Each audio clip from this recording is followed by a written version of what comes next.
the United States, accompanied by Erica Kirk.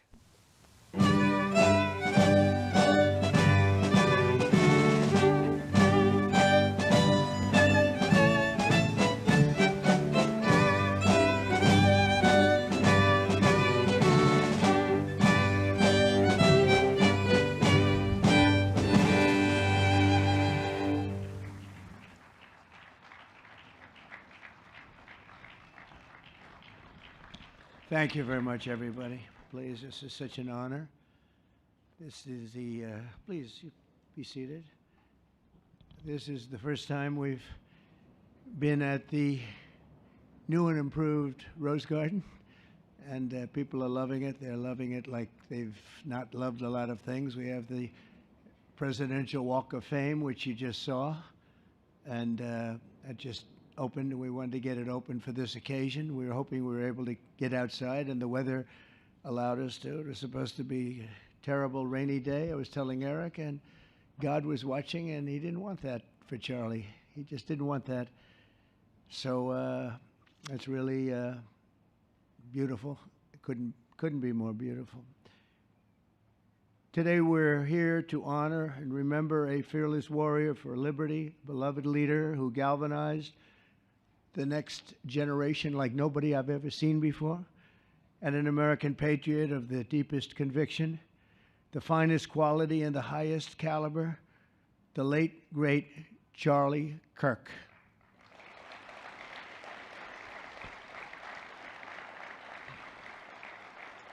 Five weeks ago, our nation was robbed of this extraordinary champion. He was a champion in every way. I got to know him so well. He didn't like losing, and he was able to fight people that were enemies, and he didn't necessarily love those enemies so much. You know, I heard he loved his enemies, and I said, wait a minute, is that the same Charlie that I know? I'm not sure, but I didn't want to get into it. But it was a horrible, heinous, demonic act of murder. He was assassinated in the prime of his life for boldly speaking the truth, for living his faith and relentlessly fighting for a better and stronger America. He loved this country. And that's why this afternoon it's my privilege to posthumously award Charles James Kirk our nation's highest civilian honor, the Presidential Medal of Freedom. Thank you.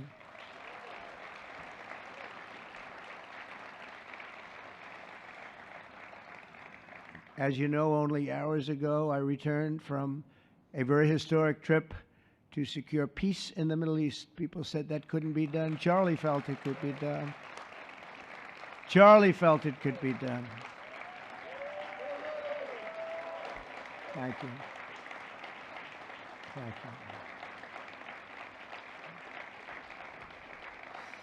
Thank you very much.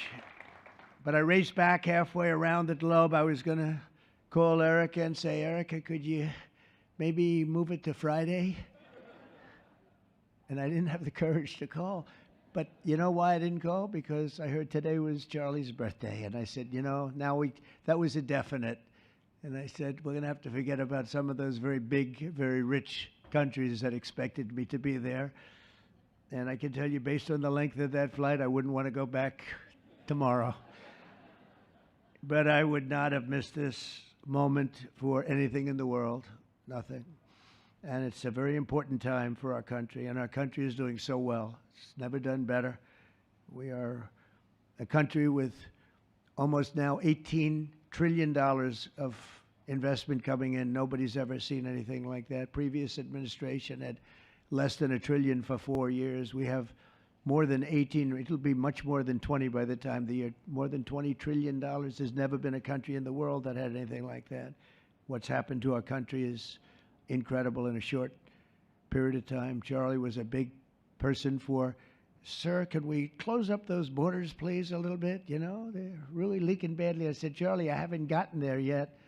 But, you know, it came out last 4 months. Literally nobody was allowed into our country. And the only people that were allowed in were people that came in legally. The borders are absolutely stone cold closed. And they reported 0, 0, 0, and 0. So that's pretty good.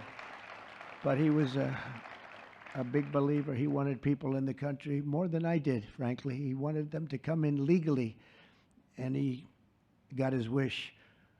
October 14th is Charlie's birthday, and he should have been turning 32 years old. I tell you, when I first met him, he was like 22, and I said, boy, he's awfully young, but I thought he was older than that, you know. He looked a little bit older than his age. That's okay, you know. That's not good when you're old, but when you're young, it's great. He had the best of all things, but he was special. But instead, Charlie is attaining a far more important milestone. We're entering his name forever into the eternal roster of true American heroes. He's a true American hero, an amazing person, way, way beyond his years. And I'm honored to be joined by a woman who has endured unspeakable hardship with unbelievable strength, and that's Charlie's widow, Erica. And I just want to thank you, Erica. He loved you so much. I was with him. Oh, please. Thank you, darling. Thank you. I was with him before I met Erica, and he told me he was going to get married. He said, "You won't believe how beautiful she is." I said, well, then now that I meet her, he's right. But then he also said, and you know what? She's like the smartest person I know. See, they do go together on occasion. Not often. Not often. But on occasion they go together. But he was in love with you. He was deeply in love with you. It's great.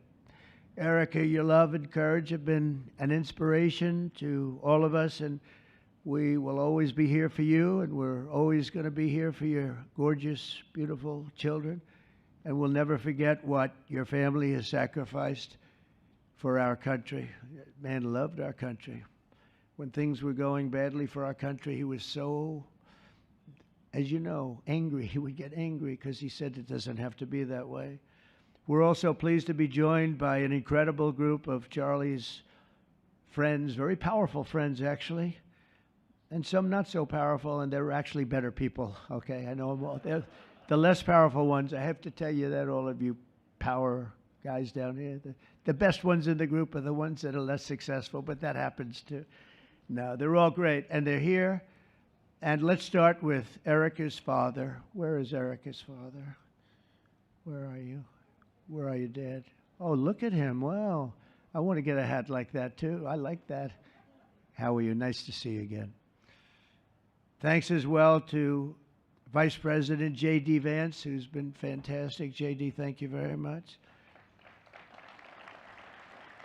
Great. Doing a great job.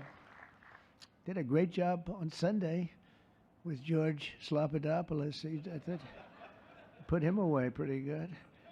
Second lady, who's a phenomenal woman, Usha Vance. Thank you very much, Usha. Thank you very much. Great woman. President of Argentina. He wanted to be here. That's Argentina's a serious flight, right? And he's become a superstar, and he's doing amazing things. He's a MAGA person, but it's make Argentina great again. That's what he does, right? And I want you to stand, please, Javier Milei. Doing a great job. Thank you very much. Many members of my cabinet are here, just about all of them are here. I won't go into every single one of them, but I'll announce a few of the people that have really turned this country around and helped me. Incredible people. Speaker of the House, Mike Johnson. Where is Mike? Mike, what a job you're doing, Mike. What a job you're doing. And I watched you this morning, and you're in there trying to say, look, just let the country open. Everything will be fine. We're dealing with some radical left lunatics. And I would just wish Charlie was here to fight us. I think the fight would have been over already. He would have had a march on the Capitol by people whose average age is about 21, because there's nobody that had that relationship with young people. Right, Mike? So thank you, Mike, for being here. House Majority Leader Steve Scalise. Steve, thank you very much. A brave guy and a friend. House Majority Whip, another terrific man, Tom Emmer. Tom. Thank you, Tom. Senate Majority Whip, John Barrasso. John, thank you very much. You have all these senators. I'm going to get in trouble. I'm not going to read all their names. I'll be reading all day. We'll be talking about Charlie in about 45 minutes from now. We can't do that. So all of the senators, there's so many of you. Thank you very much. I do want to thank Senator Thune for doing a terrific job. He's really been leading properly. Do you agree, Mike? The team, the two of these guys have been fantastic. So to Senator Thune, I want to thank you very much. Incredible job. I watched him this morning, and he was out there pounding them this morning on television, too. And John Barrasso, thank you for the work you've done, and congratulations on your success. But I want to thank you all and all of the Congress people that are here. And I see we have our Attorney General here, and you are doing a fantastic job. Thank you very much, Pam. Thank you. Thank you very much. We have everybody. Wow, that's incredible. Okay, I'm not going to do any more. I'm going to be here too long, but I just want to thank you. Have given him such support, but he always gave you such support. That's why you're here. And very unusual. Charles James Kirk was a visionary and one of the greatest figures of his generation. He was truly an amazing figure and growing leaps and bounds. He knew that the fight to preserve our heritage is waged not only on the battlefield and in the halls of power, of which we have tremendous power here, including the head of a place called war. We call it now war. We had defense. We had our Secretary of Defense. Now we have a Secretary of War. And somehow I think it's more emblematic, and hopefully we'll never have to use war, but the fact that we're ready is very good. Peace through strength is very important, but also in the hearts of our nation's youth. That's where Charlie rode strongest. At age 18, that insight inspired Charlie to found the organization that ultimately touched the lives of millions and millions of people, and so many young people that nobody's ever seen anything like it, frankly. Turning Point USA. It's amazing, and it's actually bigger now. It's become bigger in the last few weeks than Charlie ever thought. I think his end vision in many years from now would have been just a fraction of what it turned out to be in a couple of weeks, right? It's amazing. With hard work and joyful spirit and endless enthusiasm and determination. And he did have great enthusiasm. You know, I always say you need enthusiasm to be successful. He had great enthusiasm. Charlie grew Turning Point into the largest conservative youth organization in the entire country. He forged a personal bond with countless young conservatives. He fought for free speech, religious liberty, strong borders, and a very strong and proud America. In everything he did, he put America first. He really put America first. And ultimately, Charlie became more than a leader of an important organization. He became the leader of historic movements all over the country. There were movements, individual movements, one movement, but it was historic. Everything he did was historic, and a true evangelist for the cause of freedom and the word of Almighty God. God was very important to Charlie. He would say, you know, if you don't have religion, you're not going to have a strong country. It's true. He was so wise beyond his years. You know, I talk to him sometimes and say, this guy is like a young guy. He was really a wise man. From the time Charlie worked on my presidential campaign in 2016, and he was there right from the beginning. He liked me. I don't know. I have no idea why. What the hell was he thinking? He said, you're going to win, sir. I said, you know, I'm running against 17 senators and a lot of tough people and governors. We have all these people. And he said, no, you're going to win, sir. He said, not going to be close. And he made it happen. He helped make it happen, I'll tell you that. Without him, who knows what would be. Maybe you'd have Kamala standing here today. That would not be good. I will tell you, Javier, you don't know who Kamala is. Promise, it would not be good. You agree with that, Howard? He also mobilized countless citizens to go vote. It's called Go Vote. Very simple. And with his help in 2024, we won more young people than any Republican by far in the history of our country. And we won the popular vote. We won the swing states, all 7 of them. Remember, they said, oh, well, if Trump could win 4, that would be nice. I win 7 by a lot, by a landslide. But the popular vote was massive. And we won the Electoral College. Remember, they said, well, it's going to be very hard. I'd say 270. Well, we got 312 to 226. And then we won something called districts and councils and different things. But in one case, we won 2,750 to 525. That's the one where you see the map is almost entirely red, except they have a little blue line on one side and a little blue line, meaning New York and a little bit Los Angeles. I have a feeling that if the vote were 100%, we would have won that too. You want to know the truth. But he knew, and he knew very well, and he also understood honesty, and he was always concerned with honesty. He said the only way we can lose is if the cheating gets so bad, and that's where we came up with a little phrase, too big to rig. We said, go out and vote. Just go out and vote. And we had that. Remember, we used to say that all the time because people would say, oh, they're going to win. We don't have to vote. Let's go to a movie. We'll come home and watch later. And he wasn't about that. So we come up to, together, we came up with that phrase. We got to make it too big. I never made a speech where I didn't say at the end, now look, the polls are showing good. Don't believe the polls.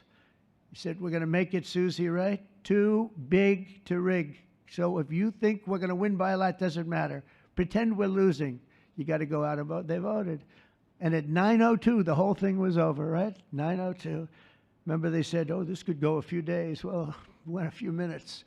9:02. And he knew that. And I felt it, but he knew it. He knew it. I think he knew it more than anybody. But Charlie never missed an opportunity to remind us of the Judeo-Christian principles of our nation's founding or to share his deep Christian faith. In his final moments, Charlie testified to the greatness of America and to the glory of our Savior, with whom he now rests in heaven. And he is going to make heaven. I said, I'm not sure I can make it, but he's going to make it. He's there. He's looking down on us right now. It's so incredible. Look at this, how this turned out. This was supposed to be so dark and cloudy. Not dark and cloudy, is it? Look at that, how beautiful that is. There's no artist that can capture it as beautiful as it is today. Wow, it's amazing. As I said, on the day that he was assassinated, Charlie Kirk was a martyr for truth and for freedom. And from Socrates to think, and to St. Peter, from Abraham Lincoln to Martin Luther King, those who change history the most, and he really did, have always risked their lives for causes they were put on earth to defend. He was put on earth to do exactly what he was doing. He didn't want to waste time. He would have been a top student at any college in the country. I know the college as well. He's smarter than the guys there. He was so smart. But he almost, I guess, didn't have the time. He knew what he wanted to do. It wasn't like, gee, I want to sit in the classroom for 4 years listening to people teach me liberal principles, because they were never going to teach him that anyway. But he didn't have the time. He really didn't have the time. But every time the enemies of goodness and virtue tried to silence the voice of righteous and noble leaders like Charlie, they failed. They seem to fail. Ultimately, they look like they're doing well, and then they end up failing, because the truth has been unrelenting over the years, over history. And people like Charlie, it's just they've got a power that others don't have, and very few people will ever have. So today, like those martyrs before him, Charlie's voice, his message, and his legacy are stronger and greater than ever before. They are greater than ever before. Look, this is a horrible event, but it brought out the greatness of Charlie. Nothing could have ever supplanted this. It's incredible, the way people are talking about him. And with great love. I mean, I read so many stories about some of the enemies, but I watch the enemies, and it's hard for them to speak badly about him because they just don't. And then you do have people in the days since Charlie's killing. We've seen exactly why our country so dearly needed his example. We've watched legions of far-left radicals resort to desperate acts of violence and terror because they know that their ideas and arguments are persuading no one. They know that they're failing. They have the devil's ideology, and they're failing, and they know it, they feel it, and they become violent. They seem to become very violent on the left. They've rammed vehicles into federal law enforcement, fired sniper rifles at ICE agents, and me, you know. But I made a turn at a good time. I turned to the right. Charlie couldn't believe it, actually. He said, "How the hell did you make that turn?" I said, "I don't know." But fired rifles and threatened the lives of our Supreme Court justices, our great justices. They have to be protected. We just issued a lot of money, $60 million, to protect the Supreme Court justices. Very important. We can't let anything happen. In places of worship, we're protecting our people. We've seen that a candidate for Attorney General in Virginia boasted that he would want to see the Republican legislature, a legislator in Virginia, shot in the head and to see his children murdered. He actually said this. And now he continues to run for office, and most people continue to back him, but he said he wants his man shot. He said shot in the head and to see his children murdered. And they keep running. Pretty amazing, right? That's a bad one. Let's see how that turns out, but that's a really bad one. Nobody's heard that one before.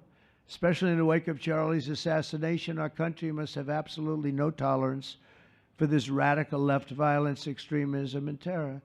We're done with the angry mobs, and we're not going to let our cities be unsafe. We're going to make sure our cities are safe. When you have Chicago, where they had 4,000 people murdered over a very short period of time, 4,000 people, and then we have a governor stand up and say, "Oh, things are going swimmingly." No, they're not. We're going to make Chicago safe, just like we're going to make. Look what we did in D.C. It's so nice that we started here, because this was one of the most violent places in the United States. It'd be dangerous to be right out here.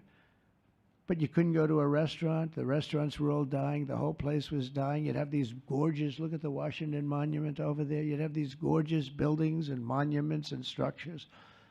And people were afraid to leave their apartment. They were afraid to go to work.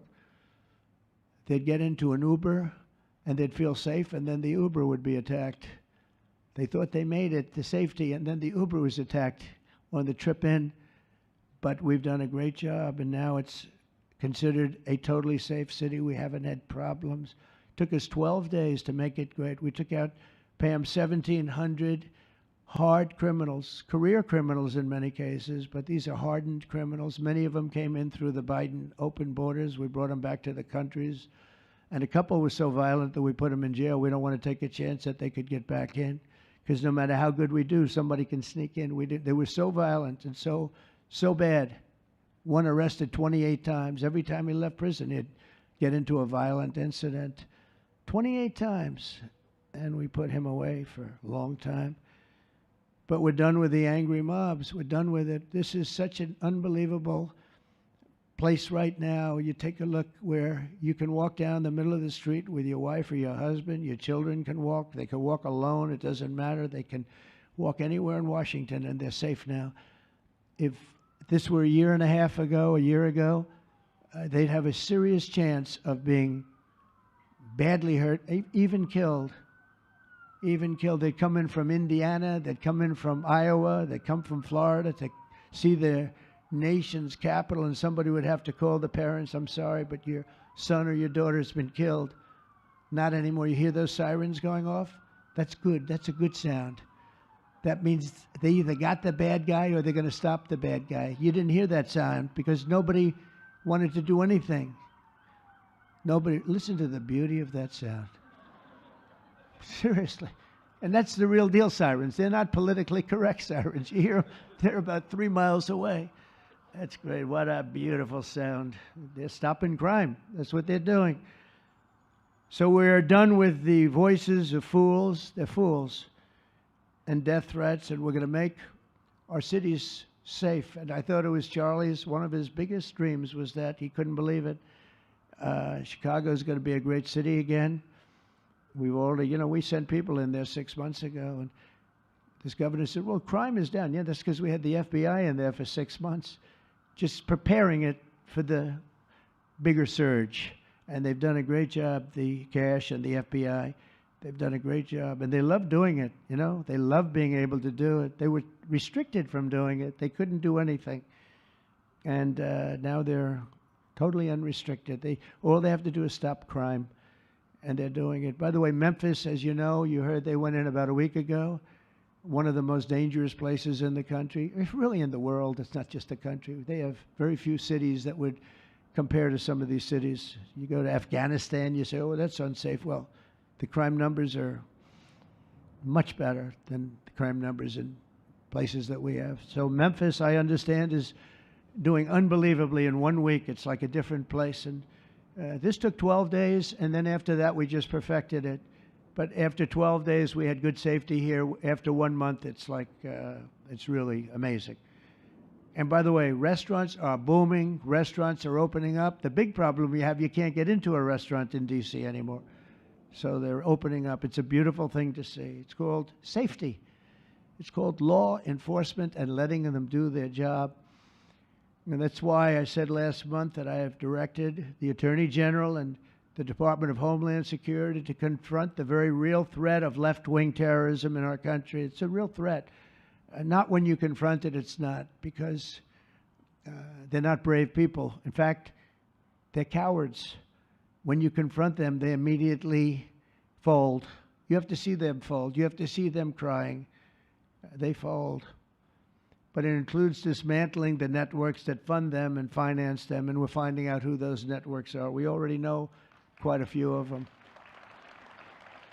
When you see these violent incidents and then you see people holding this gorgeous sign with beautiful wood, beautiful cardboard, wood, everything's perfect paint job, and they're all the same. There are thousands of them.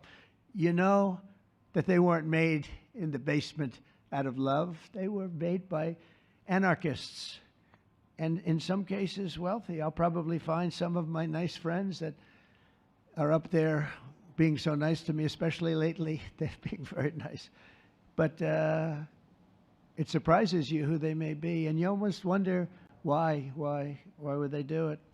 But they're hurting our country, and we're really taking it back one by one. If we didn't go into Los Angeles early on in the administration, the commissioner, the chief of police, Los Angeles, said if they didn't go in, we would have lost our city. Now, they already lost 25,000 houses to fire because they wouldn't let the water come in from the Pacific Northwest, which they should have done. I said, you better do it. They didn't do it, and we had 25,000 homes where they had no water in their sprinklers. They had no water in the fire hydrants. It would have been a different kind of a thing if they did what they were supposed to do. We had to break in. We broke in and had the water come down. They said for the environment, great, they lost 25,000 houses.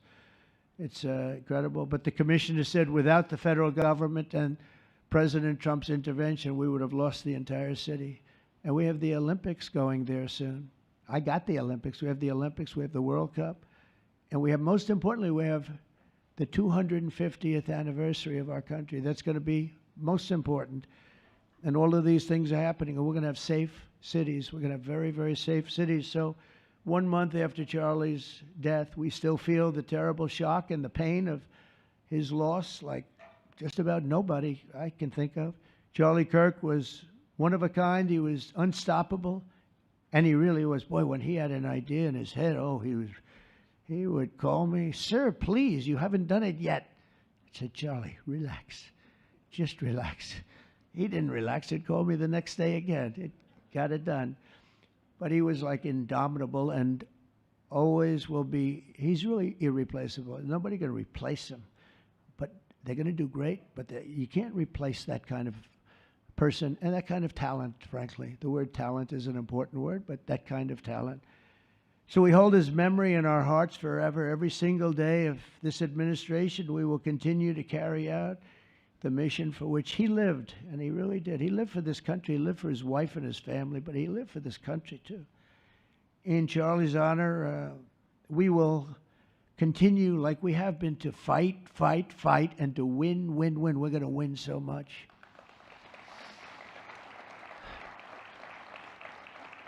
So the presidential Medal of Freedom is a big deal. You have the Congressional Medal of Honor, military, and the Presidential Medal of Freedom, which is civilian. And the Presidential Medal of Freedom is a really big deal. Very few people get it. Very few people, frankly, qualify. It's a decision of the president, but it's a qualification that's a very hard one to get. And I would like to ask, if I might, the military aide to read Charles James Kirk's citation for the Presidential Medal of Freedom. Thank you very much. Thank you.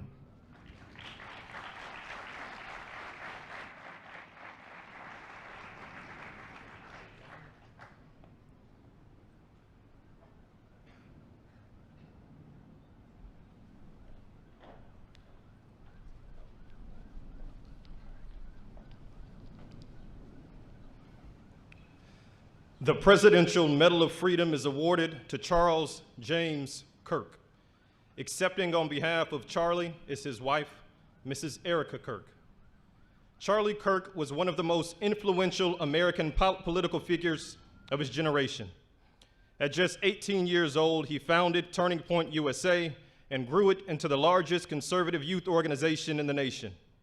For over a decade, he tirelessly traveled the country, leading a movement to restore respect for our founding principles, reawaken our national identity, and inspire a renewed spirit of religious devotion. He was one of the great debaters and communicators of his time.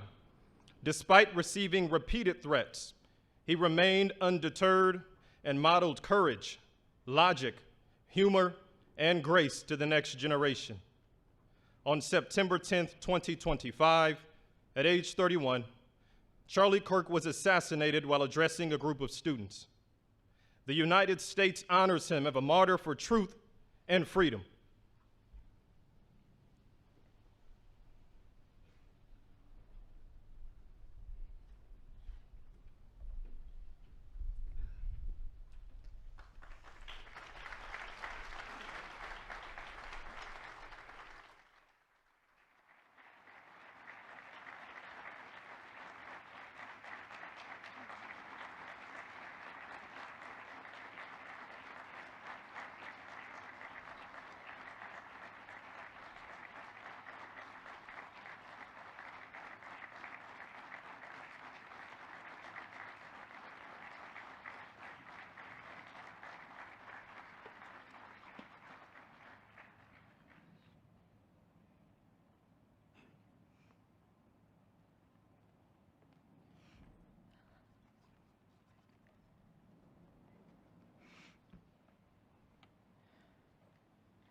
Thank you, Mr. President, for honoring my husband in such a profound and meaningful way. And thank you for making this event a priority amid the peace process in the Middle East. Thank you.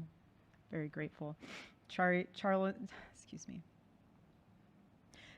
always admired your commitment to freedom, and that's something that both of you shared. So thank you. Your support of our family and the work that Charlie devoted his life to will be something I cherish forever, so thank you. To our gracious First Lady in her office for making this event possible, thank you as well. It's beautiful. To Vice President and the lovely Usha fans, your friendship has been an unbelievable encouragement. Thank you.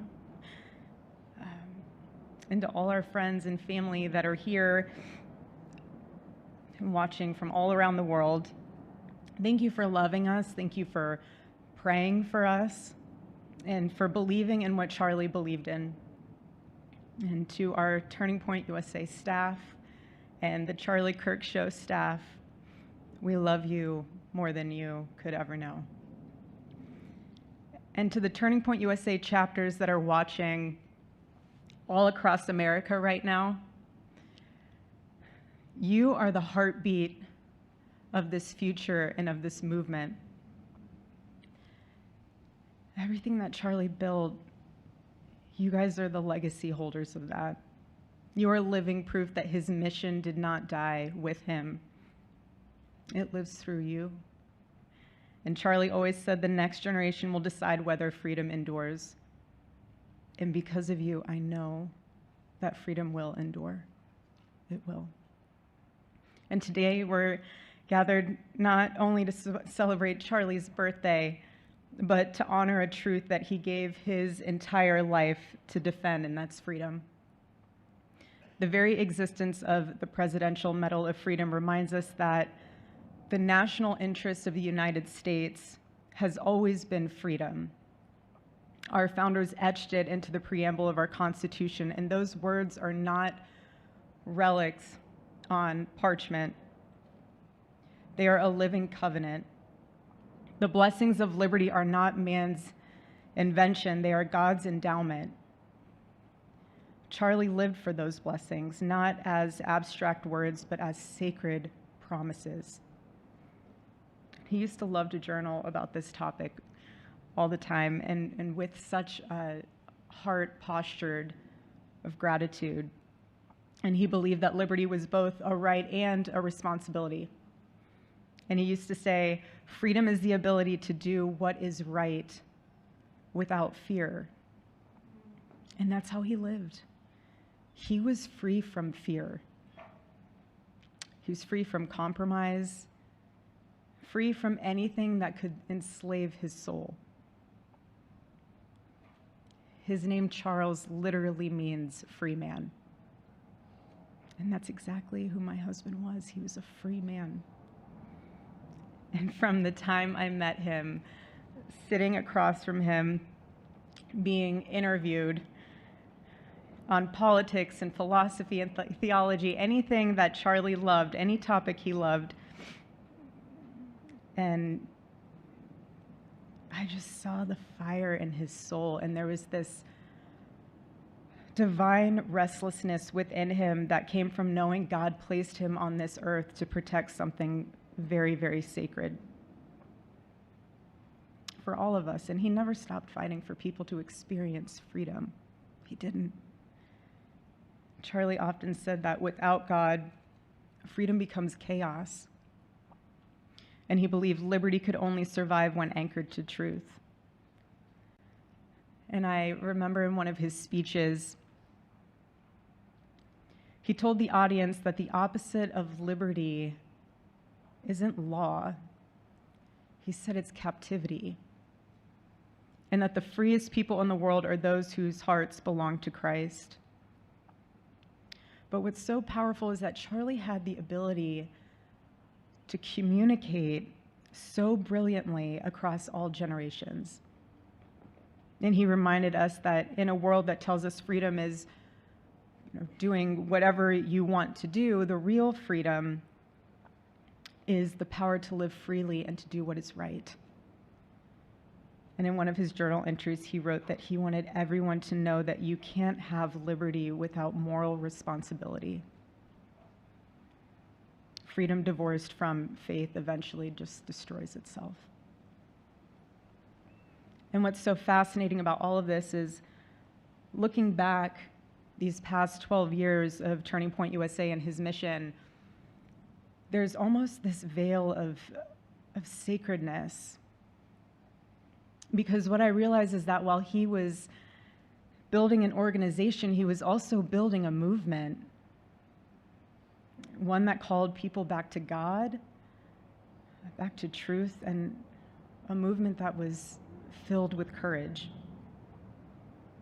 And ironically, for a man who impacted millions, Charlie never desired to be the center of attention. He just wasn't. My husband was not a man of extravagance. He loved simple but deeply meaningful things, truly. He loved his late night walks. He loved buying more books than he could ever read because he felt there was no such thing as a book budget. And he loved being able to read to our kids the same bedtime story on repeat because he knew it was their favorite. But to him, that was special. And he loved to sit in the sun on a Saturday morning with his cup of decaf coffee, and his phone was off because he was honoring the Sabbath. And for him, it was that moment to catch his breath and just be in peace, because he was unreachable at the moment. And he preferred quiet birthdays. But that never stopped me from telling him. I told him every single year, I said, baby, I love your birthday. I said, because it's the day that God knew the world couldn't go another day without you.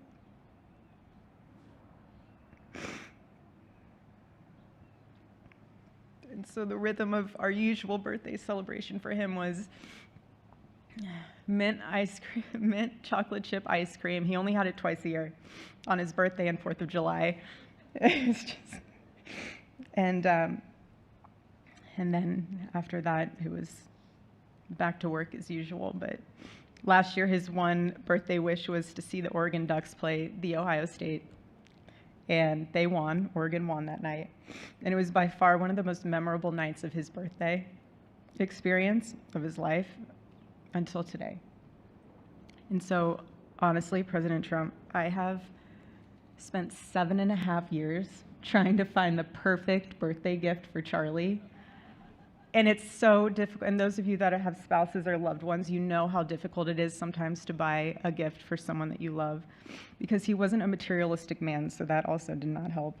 But now I can say with confidence, Mr. President, that you have given him the best birthday gift he could ever have.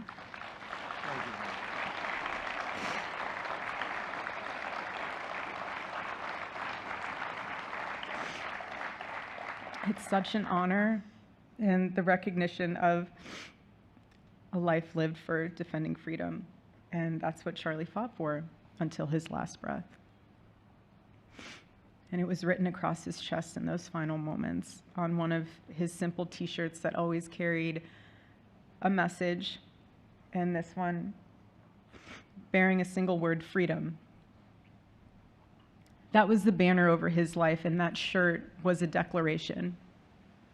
The same declaration he made in every speech, every campus visit, every time he shared the gospel at a church, every sleepless night that he would spend praying for the youth of this nation and planning for the future of our country, and just impressing upon them that when we defend liberty, we defend the soul of our nation. My husband never told anyone what to say. He never did. He never told anyone what to say. He would just encourage them to think. He would encourage them to think outside of the traditional political labels. He would want them to think in a way that was anchored in wisdom and truth. But he would never tell anyone what to say. Charlie wasn't content to simply admire freedom. He wanted to multiply it. He wanted to multiply freedom. He wanted young people to taste it and to understand it and defend it. He wanted them to see that liberty isn't self-indulgence, it's self-governance under God. He wanted them to see that. And every day I'd see him getting ready for work. He'd put on his cross necklace, he'd put his ring on his finger. And the boldness in his demeanor was always fearlessness. He wasn't afraid. He was never afraid. In his daily actions, whether in office or on campus or at a church, it was always without fear. That was his creed. That is how he lived out every single day. He didn't fear being slandered. He did not. He didn't fear losing friends, I can tell you that. He didn't. He didn't care. He stood for truth and stood for freedom, and he did not, everything else was just noise to him. And it's because his confidence in Christ was absolute. That's why. There was no limit to what he would have sacrificed to defend freedom for all. And if the moment had come, he probably would have run for president, but not out of ambition. He would only have done it if that was something that he believed that his country needed from a servant's heart standpoint. And Charlie lived only 31 short years. No, he's 32, but on this side of heaven, but he lived. He lived every single second he lived. filled every single day with purpose, and he fought for truth when it was unpopular. And he stood for God when it was costly, but that's what we're called to do. Surprisingly enough, he did pray for his enemies, which is very hard, but he did. He did. He did. No one else, I mean, I saw him do it. No, he never did it in front of anyone else, but I can attest to that. But he also loved people when it was inconvenient. And he ran his race with endurance, and he kept the faith. And now he wears the crown of a righteous martyr. And for me and for our children, the truth really steadies our grief, because heaven gained what earth could no longer contain: a free man made fully free. To all watching, this is not a ceremony. This is a commissioning. And my message is simple. I want you to be the embodiment of this medal. I do. I want you to free yourself from fear. I want you to stand courageously in the truth. Listen for the still, small voice of God. And remember that while freedom is inherited in this country, each of us must be intentional stewards every single day. God began a mighty work through my husband, and I intend to see it through. And the torch is in our hands now. It's in mine, it's in yours, it's in all of yours, it's in all the students with Turning Point USA. And before I close, I'll share with you that I asked our daughter what she would like to say to Daddy for his birthday. Excuse me.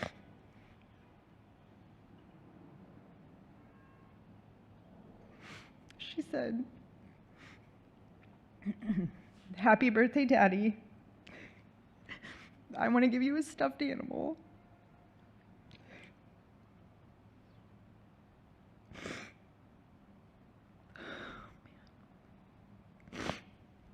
I want you to eat a cupcake with ice cream, and I want you to go have a birthday surprise. I love you," is what she said. And while our son is precious, he can't yet speak, in classic Kirk family fashion, his actions spoke louder than his words, and his gift to you, Charlie, and myself for that matter, was deciding to become the man of the house and be fully potty trained at 16 months. But Charlie, baby, I know that you're celebrating in heaven today, but gosh, I miss you. We miss you. And we love you, and we promise we'll make you proud. And Charlie's life was proof that freedom is not a theory, it's a testimony. He showed us that liberty begins not in the halls of power, but in the man of a heart surrendered to God. And so today, as we honor Charlie with this incredible Presidential Medal of Freedom on his birthday, I stand here with tears and just a humbled heart and spirit, because his story reminds us all that to live free is the greatest gift, but to die free is the greatest victory. Happy birthday, my Charlie. Happy Freedom Day. God bless